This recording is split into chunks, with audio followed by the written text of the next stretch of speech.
Sir, ಯಾವುದೇ government ಸಂಸ್ಥೆಗೆ ಕೊಟ್ಟಾಗ ಕಂಡೀಷನ್ಸ್ ಹಾಕಿರುತ್ತೆ, ಇಂಥ ಉದ್ದೇಶಕ್ಕೆ ಬಳಸಬೇಕು ಅಂತ.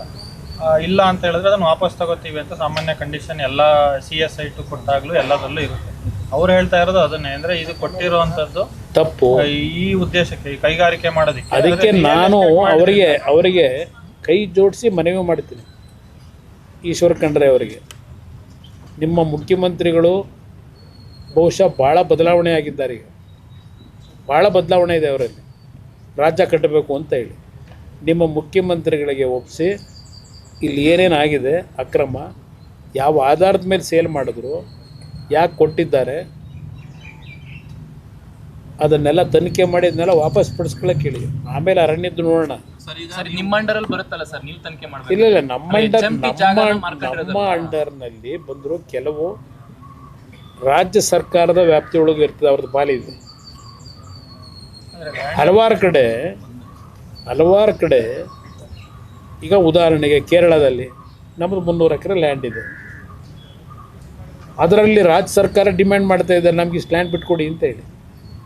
ಹರಿಯಾಣ ಪಿಂಜೋರದಲ್ಲಿ ಮೊದಲು 600 ಎಕರೆ ಇತ್ತು, 300 ಎಕರೆ ಹರಿಯಾಣದ ಅರ್ಬನ್ ಡೆವಲಪ್ಮೆಂಟ್ ಅವ್ರು ತಗೊಂಡವ್ರೆ, ಅವ್ರ ಡೆವಲಪ್ಮೆಂಟಿಗೆ ಅಂತ ಹೇಳಿ. ಈ ಥರ ಹಲವಾರು ಕಡೆ ಈ ರೀತಿ ನಡೆದಿದೆ. ಸರ್ಕಾರದಿಂದ ಸರ್ಕಾರಕ್ಕೆ ಮಾಡ್ಕೊಳ್ಳೋದು ಬೇರೆ ಬೇರೆ ಇಲಾಖೆಗಳಲ್ಲಿ ಇಂಟರ್ನಲ್ಲಿ, ಅದು ಕಾನೂನುಬದ್ಧವಾಗಿ ಮಾಡ್ಕೊಂಡಿರ್ತಾರೆ, ಕ್ಲಿಯರೆನ್ಸ್ ತಗೊಂಡಿರ್ತಾರೆ ಕ್ಯಾಬಿನೆಟ್ನಲ್ಲಿ. ಇಲ್ಲಿ ಪ್ರೈವೇಟ್ನರಿಗೆ ಕೊಟ್ಟಿದ್ದಿದೆಯಲ್ಲ, ಡೆಲ್ಲಿವರೆಗೂ ಅದು ರೆಕಾರ್ಡ್ ಹೋಗಿದೆಯಾ, ಅದಕ್ಕೆ ಪರೀಕ್ಷೆ ಮಾಡಬೇಕು. ಅಲ್ಲ ಸರ್, ಈಗ HMT ಇಂದ ನೀವು ಹೇಳ್ತಿದ್ದೀರಾ ನಿಮ್ಮ ಅಧಿಕಾರಿಗಳು ಶಾಮೀಲಾಗಿ ಮಾಡಿದ್ದಾರೆ, ನಿಮ್ದೇ ಜಾಗ. ನಮ್ಮ ಹಳೆ ಅಧಿಕಾರಿ ಈಗಿನವರಲ್ಲ ಸರ್, ಈಗ ಅಲ್ಲಿ ಏನೋ ಕಟ್ಕೊಂಡ್ಬಿಟ್ಟಿದ್ದಾರೆ, ಅದನ್ನ ನೀವು ನಿಮ್ಮ ಇಲಾಖೆಗೆ ವಾಪಸ್ ತರಕ್ಕೆ ನೀವೇನ್ ಮಾಡ್ತೀರಾ ಅಂತ. ಈಗ ನನಗೆ ಬಂದಿರತಕ್ಕಂಥದ್ದು, ಈಗ ಈಶ್ವರ ಖಂಡ್ರೆ ಅವರು ಓಪನ್ ಆಗಿ 175 ಎಕರೆ ಮಾರಾಟ ಅಂತ ಹೇಳಿದ್ದಾರೆ. ಈಗ ನಮ್ಮ ಲ್ಯಾಂಡ್ ಅದು ಅಂತ ಹೇಳ್ತಾರೆ. ಈಗ ಅವ್ರ ಲ್ಯಾಂಡ್ ಇದ್ದರೆ ಅವ್ರದ್ದೇ ಜವಾಬ್ದಾರಿ ಅಲ್ವಾ, ಅವ್ರ ಹತ್ರ ಎಲ್ಲ ರೆಕಾರ್ಡ್ಸ್ ಇದ್ದರೆ. ಅದಕ್ಕೆ ಅವ್ರಿಗೆ ಹೇಳ್ತಾ ಇದ್ದೀನಿ, ನಿಮ್ಮ ಲ್ಯಾಂಡ್ ಆಗಿದ್ರದು ಮೊದಲು ಅದನ್ನು ಬಿಡಿಸ್ರಪ್ಪ. 175 ಎಕರೆ ಕೊಟ್ಟಿದ್ದೀರಲ್ಲ, ಅದು ಏನೇನಾಗಿದೆ ತೆಗಿರಿ ಅದೆಲ್ಲ. ಸರ್, ನೀವು ಇವತ್ತೊಂದು ರೌಂಡ್ಸ್ ಹಾಕಿದ್ರಿ, HMT ಆಸ್ತಿಗಳು ಯಾವ ಅಂತ ತೋರಿಸಿದ್ರಿ, ಮಾಧ್ಯಮಗಳಿಗೆ ತೋರಿಸಿದ್ರಿ, ಆ ಮೂಲಕ ಸರ್ಕಾರಕ್ಕೂ ತೋರಿಸಿದ್ರಿ.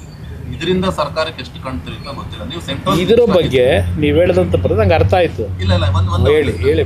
ನೀವು ಕೇಂದ್ರ ಸಚಿವರಾಗಿದ್ದೀರಿ, ನೀವು ಅಲ್ಲಿಂದ ಒಂದು ಟೀಮ್ ಮಾಡಿ ಸರ್ವೆ ಮಾಡಿಸಿ ಅದೊಂದು ರಿಪೋರ್ಟ್ನ ಯಾಕೆ ನೀವು ತಗೊಳ್ಬಾರ್ದು? ಎಲ್ಲೆಲ್ಲಿ ಒತ್ತುವರಿ?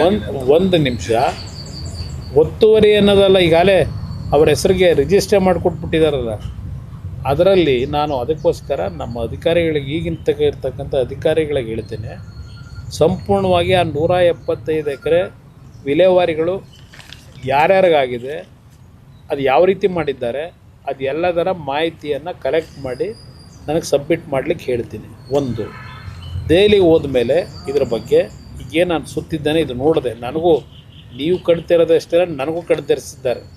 ನಾನು ಮೊದಲು ಇಲ್ಲಿ ಬೆಂಗಳೂರು ನಗರದ ನಿವಾಸಿ ಆದರೂ ಇಷ್ಟೆಲ್ಲ ನಾನು HMT ಈ ಥರ ಇದೆಯಾ ಅನ್ನೋದು ನನಗೆ ಗೊತ್ತಿರಲಿಲ್ಲ. ಇವತ್ತು ನಿಮ್ಮ ಜೊತೆ ನಾನು ನೋಡಿದ್ದೀನಿ. ಇದು ನೋಡಿದ ಮೇಲೆ ನೀವು ಹೇಳಿದಂಥ ರೀತಿಯಲ್ಲಿ ನನ್ನ ಜವಾಬ್ದಾರಿ ಇದು ಓನ್ಲಿ ಪಬ್ಲಿಸಿಟಿ ಮಾಡೋದ್ರೆ ಆಗೋದಿಲ್ಲ, ಪಬ್ಲಿಸಿಟಿಗಲ್ಲ. ಇವತ್ತು ಏನೇನಾಗಿದೆ ಹಿಂದಿನ ಸರ್ಕಾರಗಳಲ್ಲಿ ಯಾವ ರೀತಿ ಇದನ್ನು ವಿಲೇವಾರಿ ಮಾಡಿದ್ರು ಅದರ ಎಲ್ಲ ಪೇಪರ್ಗಳನ್ನ ತೆಗೆಸ್ಲಿಕ್ಕೆ ಪ್ರಯತ್ನ ಪಡ್ತೀವಿ.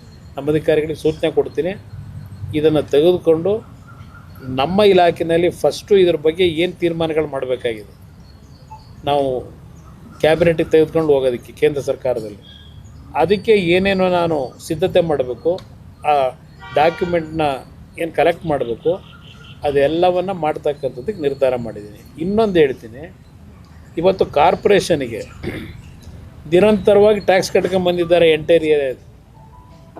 ಈಗ ನಾನು ಮುಖ್ಯಮಂತ್ರಿ ಆದಮೇಲೂ 23 ಕೋಟಿ ಪೆಂಡಿಂಗ್ ಇತ್ತು, ಕಾರ್ಪೊರೇಷನಿಗೆ ನೋಟಿಸ್ ಕೊಟ್ಟಿದ್ದರು. 23 ಕೋಟಿ ದುಡ್ಡು ಕಟ್ಟಿಸ್ದೆ, ನೋಟಿಸ್ ಕೊಟ್ಟು ಇಲ್ಲಿ ಹಲವಾರು ರೀತಿ ಪ್ರಾಬ್ಲಮ್ ಕ್ರಿಯೇಟ್ ಮಾಡೋಕ್ಕೂ ಹೊರಟಿದ್ರು. ನಿರಂತರವಾಗಿ ಟ್ಯಾಕ್ಸ್ ಕಟ್ಕೊಂಡು ಬಂದಿದ್ದಾರೆ. ಈ ಕಾರ್ಖಾನೆದು ಏನು ಕಟ್ಟಬೇಕು ನಮ್ಮ ಬೆಂಗಳೂರು ಕಾರ್ಪೊರೇಷನಿಗೆ, ಅದು ಎಲ್ಲ ನಿರಂತರವಾಗಿ ಡಾಕ್ಯುಮೆಂಟು ಇಟ್ಕೊಂಡಿದ್ದಾರೆ, ಟ್ಯಾಕ್ಸ್ ಕಟ್ಟಿದ್ರು. ಈಗ ಇವ್ರು ನಮ್ಮ ಅರಣ್ಯ ಇಲಾಖೆ ಭೂಮಿ ಅಂದರೆ ಅರ್ಥ ಇದೆ. ಅದರಿಂದ ಅವರು ಮೊದಲು ಅವ್ರ ಮುಖ್ಯಮಂತ್ರಿಗಳಿಗೆ ಹೇಳಿ ಇದು ಯಾವ ರೀತಿ ಇಲ್ಲಿಗಲ್ ವೇನಲ್ಲಾಗಿದೆ, ಯಾವ ರೀತಿ ಒಂದು ಇಲಾಖೆಯಿಂದ ಇನ್ನೊಂದು ಇಲಾಖೆಗೆ ಈಗ ಡಿಫೆನ್ಸ್ಗೋ ಇಸ್ರೋಗೋ ಇಲ್ಲ ನಿಮ್ಮ ಗೇಲ್ ಅಥಾರಿಟಿ ಆಫ್ ಇಂಡಿಯಾಗೋ ಯಾವ್ದು ಕೊಟ್ಕೊಂಡಿದ್ದಾರೆ ಅವೆಲ್ಲ ಒಂದು ಭಾಗ.